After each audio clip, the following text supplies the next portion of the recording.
Sofia pour participer de ce séminaire. Alors, je pense que je vous recevais mon résumé, mais je pense que c'est bon pour donner une vision générale de mon travail. Parce que c'est la recherche que je commence, que j'ai déjà commencé l'année passée et je vais continuer dans l'année prochaine. Alors, notre recherche a pour but d'offrir une analyse détaillée de ce que nous appellerons les fondements biologiques de la psychanalyse freudienne. Ces fondements se construisent à partir des liens de la théorie freudienne, de la phylogénèse de l'appareil psychique, exposé dans Totem et Tabou de 1913 et de la théorie de la phylogénèse biologique, exposée par Darwin dans l'origine des espèces de 1959 et dans la descendance de l'homme et la sélection sexuelle de 1871, formulée pour la première fois par Lamarck dans la philosophie zoologique ou même dans les recherches sur le corps vivant. La particularité de l'appropriation freudienne réside dans ce qu'il ne rejette pas la version de Lamarck, mais qu'il cherche à l'incorporer dans le cadre de la phylogénèse de Darwin. Cela se voit surtout dans l'idée de la transmission de caractères psychiques qui, dans l'hypothèse conjecturale de Freud, s'est fait par la modification de l'élément de l'appareil psychique qui sont liés à la structure de l'espèce. Il s'agit d'un point de vue encore peu abordé par les critiques de la pensée freudienne, bien que certains en aient déjà indiqué l'importance. Bon. À partir de cette recherche, on veut fournir un élément théorique important pour la compréhension adéquate de la nature du savoir psychanalytique en tant que tel, problème qui est, depuis quelques années, intensément débattu, y compris au Brésil, par deux chercheurs qui se consacrent à la philosophie de la psychanalyse. Car si la psychanalyse a, depuis ses commencements, une attache biologique, la question s'impose de savoir quelle possibilité serait ouverte par la reprise de ces rapports interdisciplinaires de nos jours. Un premier pas est, croyons-nous, de récupérer la question telle qu'elle a été formulée par Freud.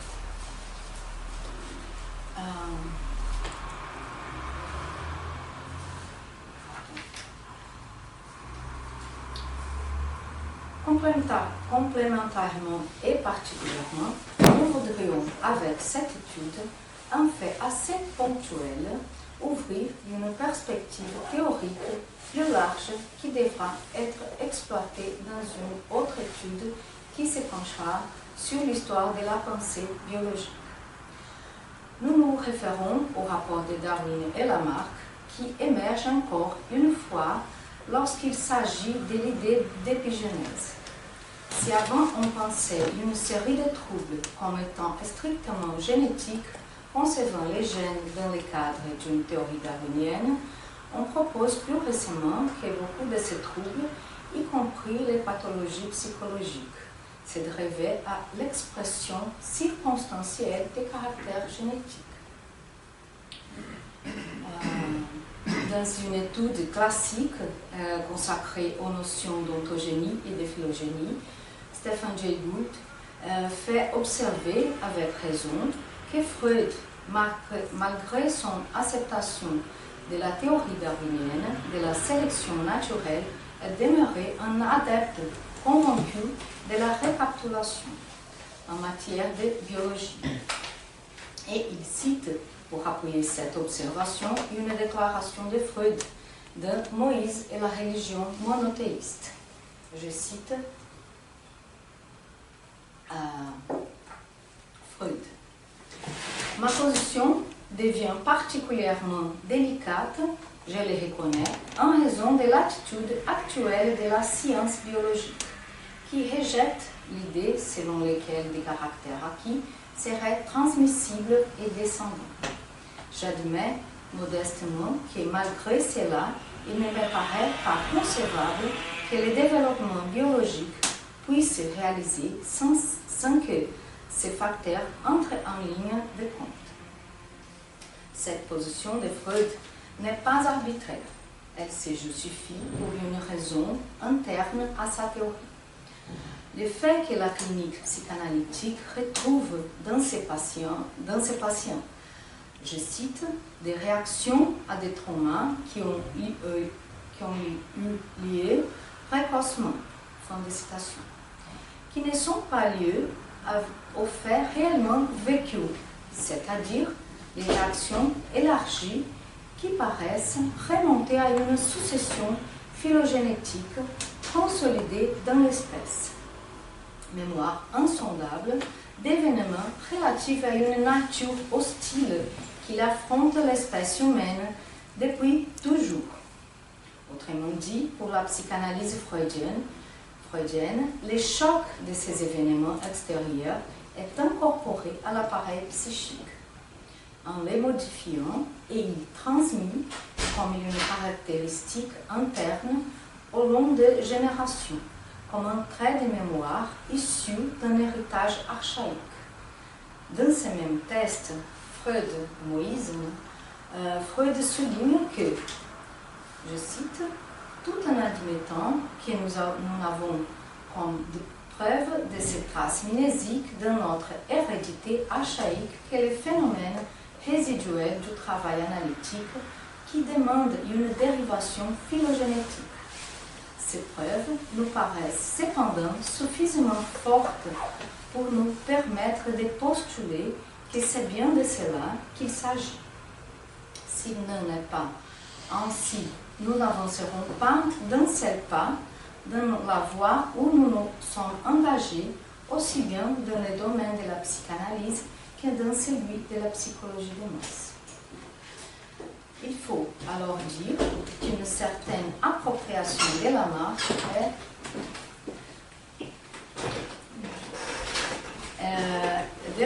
est fondamentale pour la structuration de la théorie psychanalytique freudienne, ce qui suffira déjà à attester les liens de la psychanalyse avec la biologie évolutionniste, dans son volet de réflexion théorique bien que non expérimentale, considérant les objets spécifiques de la psychanalyse et de la biologie.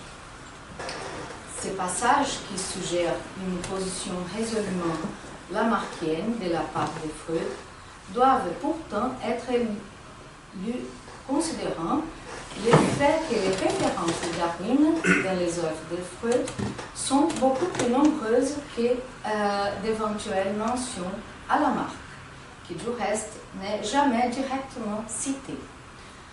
Ces passages se trouvent dans l'édition standard et des autres correspondants, dans volume 6, 8, 13, 14, 16, 18, 20, 22, c'est-à-dire au long de toute l'œuvre de Freud. Mais sa référence la plus connue est celle de l'ordre primitif, qui remonte à une ordre des singes observée par Darwin, que Freud décrit dans Totem et Tabou de 1913 et reprendra tout au long de son œuvre. Dans ce test de Freud de 1913 présente l'hypothèse de Darwin sur l'état social primitif de l'homme déduit des habitudes de vie des singes supérieurs. Darwin, je cite, a conclu que l'homme a lui aussi vécu primitivement un petit ordre, à l'intérieur desquels la jalousie du mâle, les plus âgés et les plus forts, empêchait la promiscuité sexuelle. Ces mâles chassaient les plus jeunes, réservant pour lui toutes les femelles. Bien que Freud souligne que cet état primitif de la société je cite, n'a été observé nulle part, fin de citation, il suggère, à partir des observations des formes d'organisation en vigueur dans les sociétés dites primitives, que l'association d'hommes jouissant de droits égaux est soumis aux limitations du système totémique. C'est une citation de Freud. Sont issus de petites hordes de singes.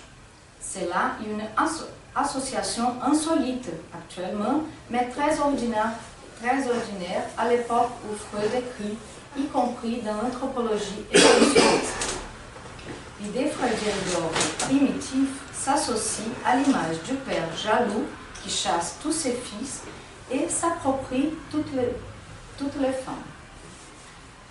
Je cite, « Un jour, les frères chassés se sont réunis, ont tué et mangé les pères, ce qui a mis fin à l'existence de la horde paternelle. » Fin de citation.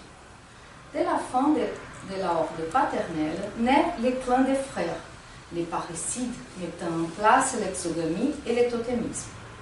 Dans la description du repas totémique faite par Freud, on peut voir l'importance de l'acte de parricide pour le passage de la nature à la culture. Le repas totémique, qui est peut-être la première fête de l'humanité, serait la reproduction et comme la fête commémorative de cet acte mémorable et criminel qui a servi de point de départ à tant de choses. Organisation sociale, restriction morale, religion. C'était une citation de Freud. Le parricide est cet événement violent à travers lequel la civilisation ou la culture commence.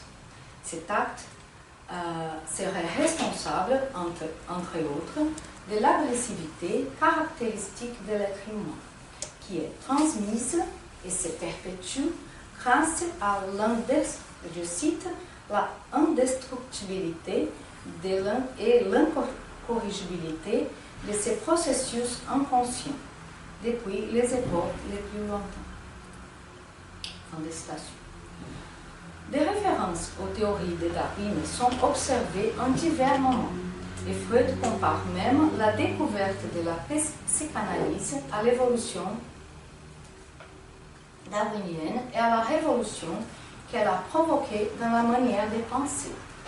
Mais, malgré ces comparaisons, Freud exprime des doutes méthodologiques et dans plus d'un passage suggère que son hypothèse basée sur Darwin serait fantasiste.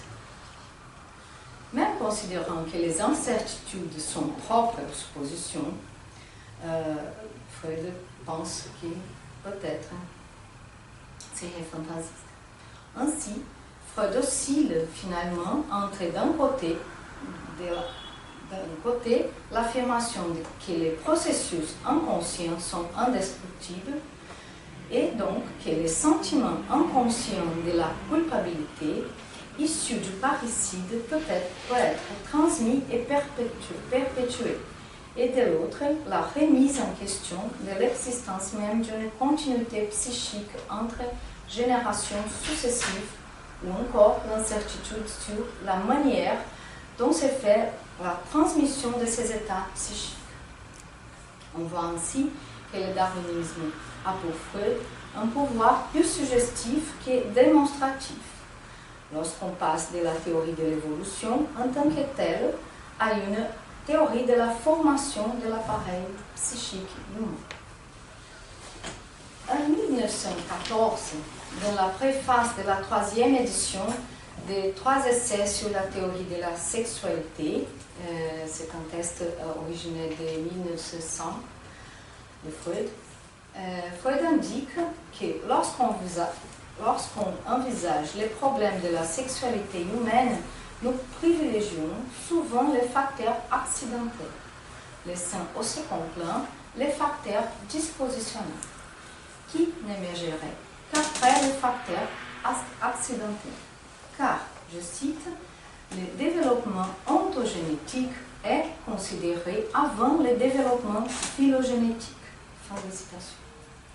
Autrement dit, nous avons des informations de la transformation faite par hérédité qu'après qu'une chose a été, je cite, réveillée par les vécus.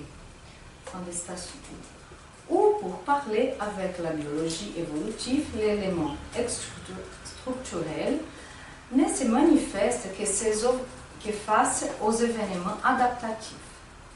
Nous pouvons nous figurer quelque chose de similaire dans les rapports entre l'ontogenèse et la phylogenèse. Cette dernière ne peut être vérifiée dans l'individu que dans la mesure où l'on considère l'ontogenèse comme une récapitulation de la phylogenèse, à condition que celle-ci n'ait pas été modifiée par des vécus précédents. Selon Freud, derrière les processus ontogénétiques, on peut noter la disposition phylogénétique.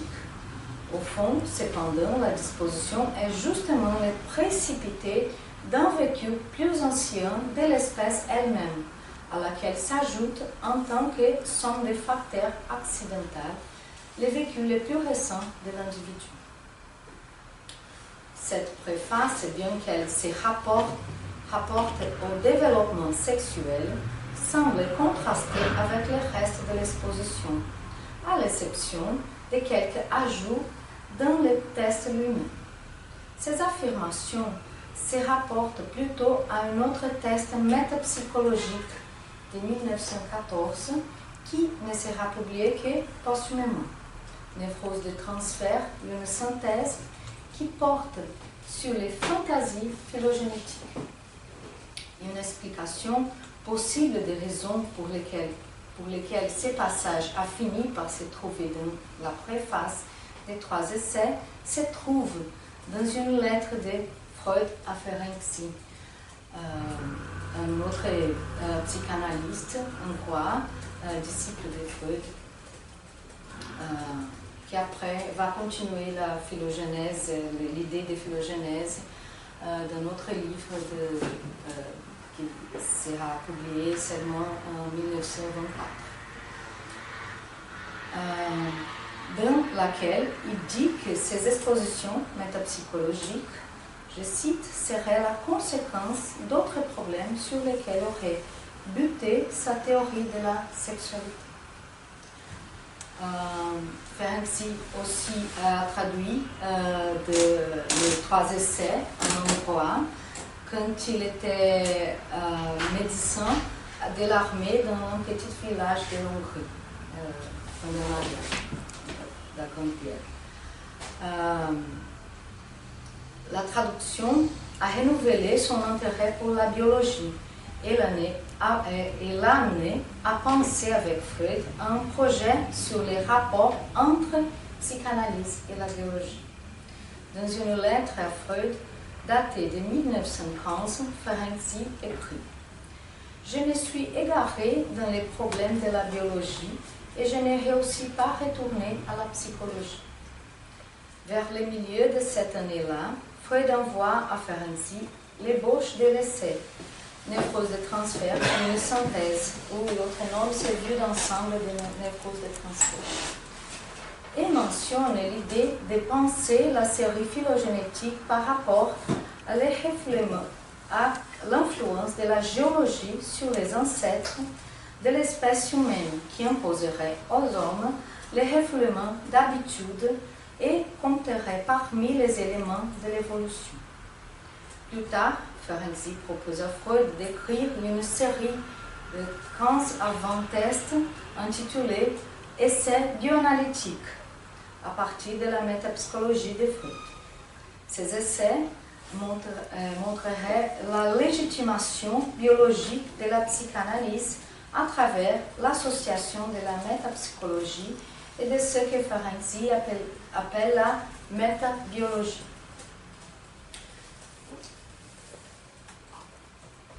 Le projet ne se réalisera pas, comme nous indique la lettre qu'Anna Freud envoie à Lucille Ritvo, une autre étudiante de Freud et l'influence de Darwin sur Freud, en 1964. Je vais citer la lettre. on n'a toujours pas retrouvé les résumés de mon père sur la marque. Il n'y a guère d'espoir qu'on le retrouve jamais. Mais en janvier de 1916, Freud propose à Ferenczi de penser les dispositions artistiques sur les mêmes bases de la névrose, c'est-à-dire comme étant d'abord transmises par la phylogénèse et après se modifiant soi-même au lieu de modifier les milieux extérieurs. C'est la première mention de Freud à Lamarck qui réapparaîtra souvent dans la correspondance entre les deux psychanalystes, jusqu'au moment où, en janvier de 1917, Freud envoie à Ferenczi une ébauche d'essai, Lamarck et la psychanalyse. Cette ébauche qui Anna Freud a mentionné.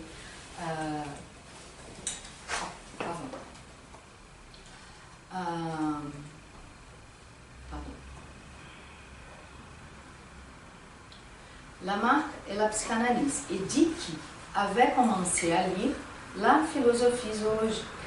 L'enthousiasme de Freud ne dure cependant pas longtemps, et au cours de toute cette année, il informe par lettre à Ferenczi qu'il ne se sent pas l'esprit disponible pour se consacrer au projet Lamarck, et qu'il perçoit également ce même manque d'intérêt chez celui-ci.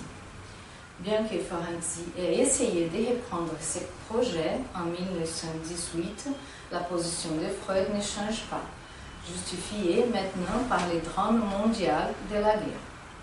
Du reste, comme l'indique Ilse Zimitz, en 1919, les différences entre les deux au sujet de la psychanalyse étaient déjà très claires. Le résultat de cela pour Ferenczi, c'était la publication de Thalassa, comme j'avais dit. C'est une étude sur la récapitulation de la phylogénèse par chaque individu d'ontogenèse. Bien que Freud affirme explicitement qu'il ne donnerait pas de suite au projet de l'association entre la psychanalyse et la biologie, qui aurait Lamarck comme point de départ, nous pouvons constamment voir dans l'œuvre freudienne des références au champ de la biologie d'une manière générale, et aussi des références qui peuvent être attribuées à la philosophie zoologique. C'est ce qu'explique Ilse Zimitz, qui a publié la lettre entre Ferenczi et Freud. Ce ne sont pas que des thèmes isolés qui peuvent être cherchés. Par exemple, celui de la féminité en 1926 par Freud dans ce texte. Ce qui traverse, tel que le fil d'une navette, tous les tissus de l'œuvre, ce sont les conceptions biogénétiques issues du lamarckisme, dont notamment l'idée des caractères héréditaires des couches archaïques du monde des symboles. C'est une affirmation puissante et suggestive, que l'auteur cependant ne démontre pas ni ne développe. Sa pertinence devient claire quand on pense à l'importance que la philosophie zoologique attribue à l'action du temps dans la constitution des formes spécifiques d'organisation vivante. En effet, Lamarck pense, je cite, l'ensemble du monde vivant comme les produits de transformations successives, comme une progression des structures et des fonctions. Fin de citation. Bien qu'il pense la série de transformations dans un espace continu, le temps est une condition indispensable à la succession des organisations complexes. Il est, je cite, le pouvoir de création que la variété des organes, lorsqu'elle est considérée individuellement, conférée au système de relations. Fin de citation. Autrement dit, les transformations sont pensées de façon successive et continue. La complexité des êtres vivants augmente dans la mesure où leur transformation qui s'est faite au long du temps fait que de nouveaux rapports entre les organes soient établis. D'où le fait que le temps soit considéré comme un pouvoir de création. La variété des organes est ce qui diversifie les formes et cela ne peut se produire que lentement.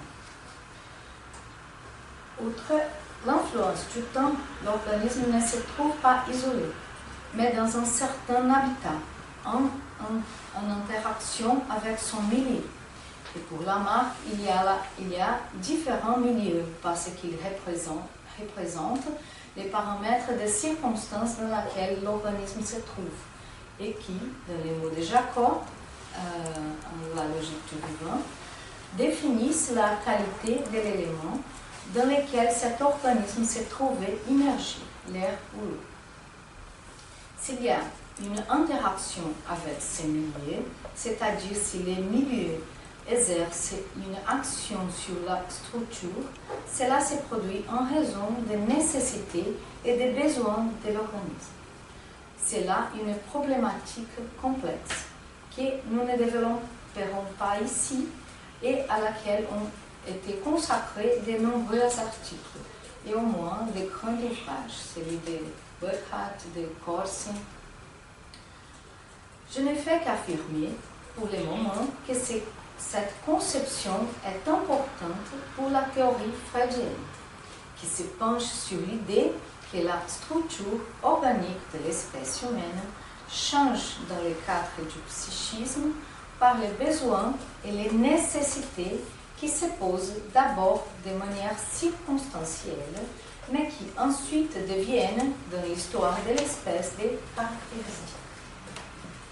Retournant à Freud, nous avons vu la manière dont, dans sa préface aux trois essais, il renvoie à un processus phylogénétique, un vécu intérieur qui serait en fait la sédimentation d'un vécu de l'espèce qui s'ajoute au vécu de l'individu.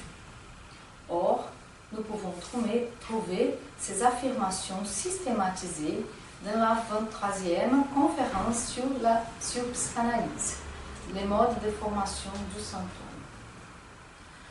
Lorsqu'il propose les schémas, une équation, c'est celle-ci, l'équation de la causation du symptôme de la névrose.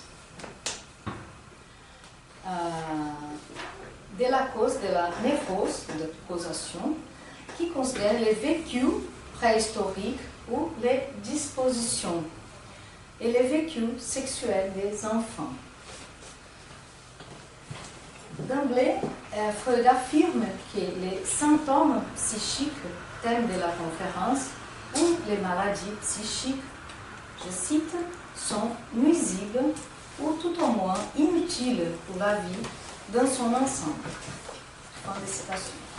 Car elles supposent une dépense d'énergie qui est un appauvrissement psychique pour les malades, indiquant qu'il y a un problème quantitatif par rapport aux maladies et que, je cite, être infirme ou malade est un concept pratique.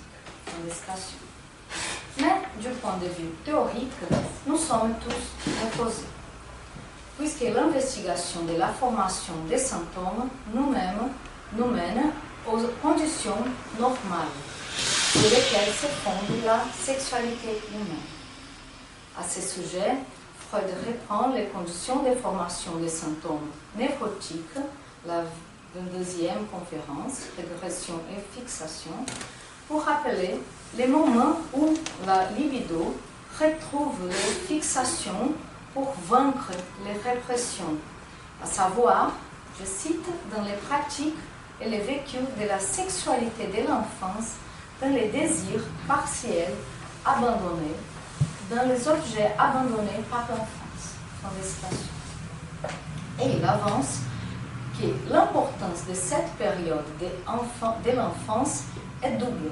Parce que d'un côté, c'est les moments où se manifestent pour la première fois les orientations pulsionnelles innées, que c'est les facteurs au-dessous de l'équation, les premiers facteurs en dessous qui ajoutent à l'autre expérience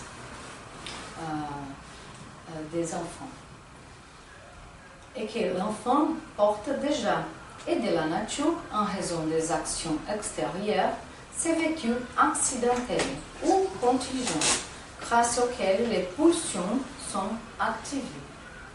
Par ailleurs, il affirme également que les dispositions innées sont sans doute constituées par les séquelles laissées par nos aïeux, séquelles qui ont été elles aussi acquises. Enfin, il croit que sans ces acquis, il n'y aura peut-être pas d'héritage. Autrement dit, il relie un vécu préhistorique qui se rapporte aux ancêtres phylogénétiques à quelque chose de récent qui se rapporte à l'individu ontogénétique et qui aurait été acquis. Comme l'on peut voir à travers de l'équation de la causation de la névrose. Donc, l'un des facteurs est les rapports de la prédisposition ou disposition à fixation libidinale en relation avec la constitution sexuelle préhistorique et un vécu enfantin. Or, bien que les rapports avec la marque semblent évidents en raison de l'usage des mots héritage et acquis, la marque n'a pas strictement parlé d'héritage des caractères acquis, mais d'une transmission des modifications produites dans des organismes. Au long du processus de complexification de ces organismes, compris dans des termes biologiques, les organes sont en rapport les uns aux autres et c'est de ces rapports que naissent les fonctions. Ainsi, s'il y a une modification de ces rapports, les fonctions se modifient elles aussi. Et s'il y a une véritable interaction avec le milieu, la fonction de l'organisme, elle aussi, se modifie d'une manière que nous pourrions dire irréversible. D'où la croissance de la complexité. Ainsi, l'un des facteurs de l'équation freudienne est déjà une relation entre quelque chose qui a été vécu par les ancêtres conjugué à ce qui a été vécu dans l'enfance. C'est-à-dire, individuellement, ce rapport va déterminer la manière dont la libido se fixera. C'est un rapport qui modifie. Donc, c'est un rapport qui modifie lui aussi la fonction que la libido occupe chez l'individu. Et pour terminer, ces considérations suffisent, nous paraît-il pour le moment, à établir l'originalité de Freud dans l'appropriation des théories de Darwin et Lamarck. Il ne s'agit absolument pas de les combiner dans une espèce d'éclectisme, mais, comme nous entendons montrer, d'absorber de manière cohérente la conception lamarckienne de phylogénèse dans la perspective évolutive darwinienne. Avec cela, Freud entend donner de la cohérence à sa propre théorie de la formation de l'appareil psychique et élucider ainsi la structure spécifique qu'il manifeste à l'observation. Tels sont, croyons-nous, les termes dans lesquels se posent les fondements biologiques du savoir psychanalytique, tels que Freud les concevait. Au-delà de la phylogénèse stricte, c'est-à-dire sur le plan de la description de l'opération de la psyché humaine, les psychanalystes doivent forger dans un instrument entièrement nouveau, propre à saisir les phénomènes de nature symbolique. Mais, alors se pose la question, ne détecterions-nous pas encore une fois ici les traces de l'acte de la dénaissance biologique du psychisme tel que dressé par Freud lui-même. C'est là une interrogation qui doit rester dans l'horizon de notre investigation.